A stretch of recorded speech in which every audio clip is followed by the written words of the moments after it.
On ne présente plus John Fitzgerald Kennedy, mais connaissez-vous son père, Joseph Patrick, alias Joe? Financier, producteur de cinéma et diplomate, il est celui qui a fait passer la famille dans une autre dimension financière et politique par son ambition inépuisable. Il était sans foi ni loi, il était prêt à aller où ça pouvait lui rapporter, et il ne se fixait aucune limite, aucune règle.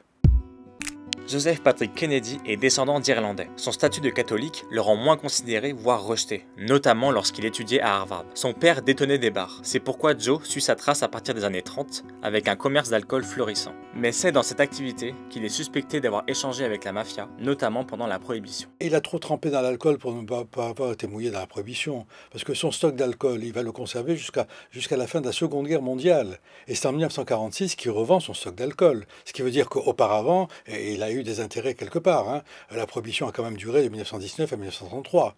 Donc il ne peut pas rester inactif sur ce plan-là. Mais ce n'était pas un trafiquant d'alcool lié directement avec la mafia. Il a eu des accords probablement indirects et très furtifs. Comme beaucoup d'Américains fortunés de l'époque, il se lance dans la production de cinéma en cofondant la société RKO. Il a fait des films mineurs qui ne restent pas du tout dans la mémoire de cinéphile, mais en revanche, il a gagné beaucoup d'argent en faisant des films à bas coût et qui se vendaient très bien. Une autre activité majeure de Joe est la finance. D'abord banquier avant la Première Guerre, il s'enrichit durant les années 20 grâce à la bourse avec des pratiques qui sont celles qui auraient provoqué le krach boursier en 1929. Il jouait comme beaucoup de boursicoteurs à la hausse ou à la baisse quand ça l'arrangeait, il se mettait du bon côté et puis après il jouait l'inverse, etc.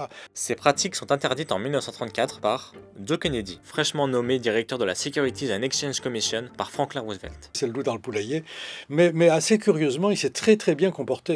Il a fait une œuvre très utile d'assainissement et contrairement à toute attente, il a été bon sur ce coup-là. L'homme d'affaires a de bonnes relations avec le 32e président des États-Unis, une confiance qui permet à Joe de devenir ambassadeur. Il a décroché le gros lot, en quelque sorte, non seulement ambassadeur, mais à la cour de St. James. Un Irlandais à Londres, c'est quelque chose d'inouï. Cette responsabilité prestigieuse est compromise durant la Seconde Guerre mondiale. Kennedy est favorable à l'apaisement vis-à-vis de l'Allemagne nazie. Ça a fini par scandaliser beaucoup d'Anglais, dont Churchill, qui a demandé assez rapidement, au bout de 2-3 ans quand même, son rapatriement aux États-Unis, ce qui a été fait. Cette position est fatale à ses ambitions politiques, qu'il reporte donc sur son fils aîné, Joe Jr. Qui lui ressemblait comme deux gouttes d'eau d'ailleurs, qui était très beau, très grand, très athlétique. Il avait fait Harvard lui aussi. Il avait toutes les qualités que Joe mettait en avant et ça a été par conséquent une catastrophe absolue pour lui sur le plan humain quand son fils est mort, héroïquement d'ailleurs, dans son bombardier qui a explosé en plein vol au-dessus de la Manche.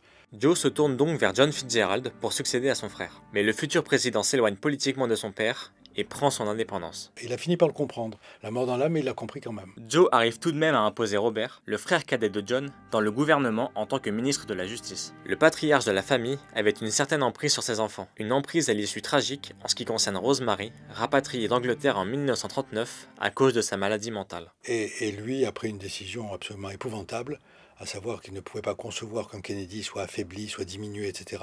Et il a fait lobotomiser.